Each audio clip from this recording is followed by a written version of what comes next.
एव्हा अजून एक वेळ पाकिस्तानला धुतलं, फार जबरदस्त धुतलं टीम इंडियाने पाकिस्तानला.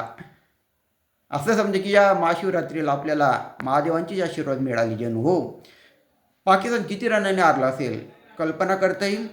जवळजवळ 61 रनांनी हारला, 61 रनांनी, आणि त्याची सुद्धा T20 मॅचमध्ये खूप होता 63 रन.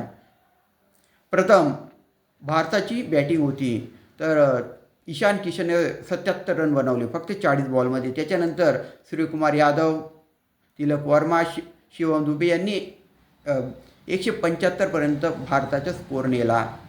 जेव्हा पाकिस्तान बॅटिंगला उतरलं, पहिल्या बॉलपासून ते गेममध्ये नव्हते, कारण त्यांचे खेळाडू आऊट होत होते, लगातार इंटरवलने आऊट होत होते. सर्व भारतीय बॉलर्सने चांगली बॉलिंग केली, गोलंदाजांनी चांगली गोलंदाजी केली, सर्वांनी विकेट घेतले, आणि परिणाम असा झाला की पाकिस्तान 61 रनांनी हारला. भारताने अजून एक वेळ पाकिस्तानला वर्ल्ड कपमध्ये हरवलं. हो, किंवा पुष्कळ वेळा हरवलं, अजून एक वेळ त्याच्यात ॲड झाली, पाकिस्तानला हरवलं. तर असं समजा महादेवांच्या या महाशिवरात्रीला आशीर्वादच मिळाला जणू काय आपल्याला.